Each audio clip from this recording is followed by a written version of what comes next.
book from a couple in my internship committee. I have been waiting years for a lectionary time that came up with the mustard seed to match up with the time that I got to preach. Check. Grace and peace to you from God, who meets us in wilderness places and still somehow has good news to share. Today is the first Sunday in Lent, which means that we begin again the season where Christians all over the world are called to repent, to turn back to God, spend intentional time in reflection, maybe give something up or take on something new, think about death a lot, maybe eat fish on Fridays. And to be clear, Lent is a season of reflection, of confession, of honesty about the ways that we fall short, the ways that we harm, the ways that we participate in systems that dehumanize others and our neighbors. But Lent is not a 6-week self-improvement plan. Lent is a season of truth-telling.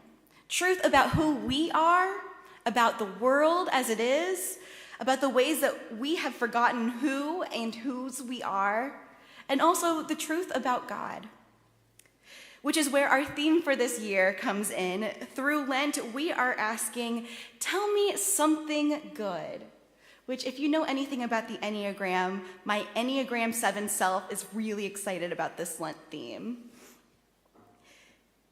And it honestly feels like a pretty real prayer right now.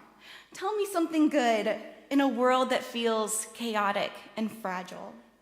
Tell me something good when the news cycle is relentless. Tell me something good when things are breaking and they're not theoretical, they're personal. And this week we start like this. The good news is so good, it catches us by surprise. Now, that might feel like a strange thing to say on the Sunday when we read the story of Adam and Eve, the so-called fall of man, the origin of sin, ultimately, usually, presented as the bad news story. And if we've heard it before, chances are we've heard it like this. Everything was perfect until Eve messed it up. Eve listened to the serpent. Eve took the fruit. Eve, a naive temptress, gave it to Adam. And now we have pain and shame and death and patriarchy and student loans. Thanks a lot, Eve. For centuries, this story has been used to cast women as gullible, as morally weak, as dangerous, as the reason humanity got kicked out of paradise in the first place. And when you read, and when you tell a story often enough, when you repeat it from pulpits and textbooks and children's Bibles, it stops sounding like interpretation and it starts sounding like fact. But here's the thing. That is not actually what the story says. The text tells us that the serpent was crafty and the serpent asked a question. Did God really say? And Eve, who, let's remember, had been placed in this garden to tend and keep it, engages this question. She thinks, she reasons, she looks at the fruit and sees it as good food, a delight to the eyes and desirable for gaining wisdom. Wisdom, not power, not domination, not rebellion for rebellion's sake. Wisdom. And she eats.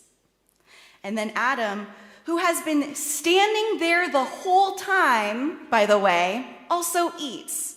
He hears the same question. He sees the same fruit. He makes the same choice. They are both deceived. They both eat. And then their eyes are opened.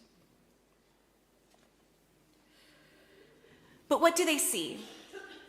They don't see that they've become evil. They don't see that they've gained some terrifying power. They see that they are naked, that they're vulnerable, that they are imperfect, that they are not God, and they hear God approaching. And suddenly, the bodies that God had made, the bodies who were just one chapter ago described as very good, now feel like something to hide. So they sew fig leaves together. They cover themselves even though they have been naked this whole time. They hide from God among the trees. And this is the rupture. Not curiosity, not hunger for wisdom, but shame. They begin to believe that if God sees them the way they now see themselves, exposed, imperfect, and finite, that God will turn away. They assume that God, who made their bodies, will reject their bodies. And when God comes walking in the garden in the cool of the day, God's first words are not of anger, they are heartbreak. God says, "Where are you?" Did God know?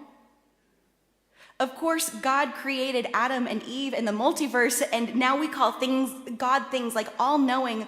But what happens next genuinely seems to shock God. They are hiding from the one who made them, hiding from the one who called them good, hiding because they are afraid of being seen. The man emerges timidly from the trees, afraid because God can see him, and he now sees himself with flaws, bumps, lumps, bruises, scars, stretch marks, and all. And God says, "Who told you that you are naked?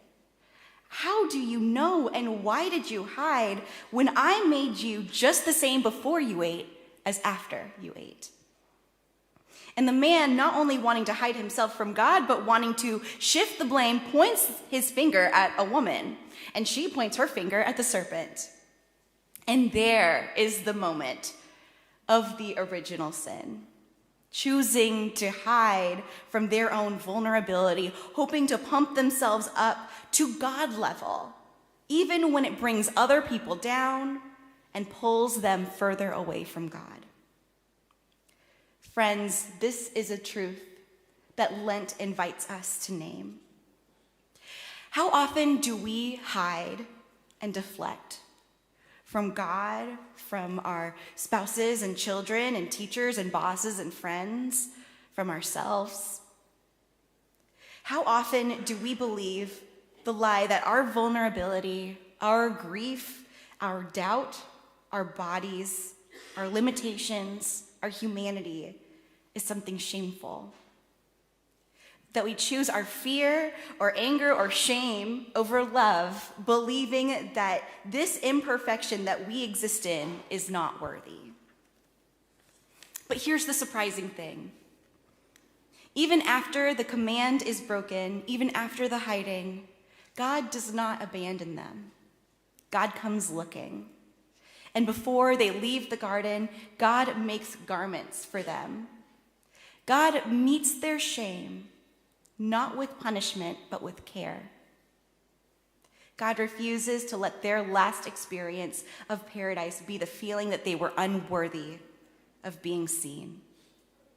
God meets them in the truth of what is now real and offers care. If Lent is a season of truth-telling, then here is one truth. We are capable of harming one another. We are capable of believing lies about what will make us whole. We are capable of grasping for wisdom in ways that wound. But here's another truth. God is already looking for us. God is already moving towards our vulnerability with compassion. The good news is not that we never reach for the fruit. The good news is that God keeps showing up in the aftermath, asking where we are, and making a way for us to live outside the illusions of perfection. And sometimes that news is so good that it catches us by surprise. Like a tiny seed becoming something expansive, like something small growing into shelter, like the possibility that even our worst told stories about Eve, about ourselves, might not end in exile, but in accompaniment. So this Lent, when we ask, "Tell me something good," maybe we're not looking for easy answers.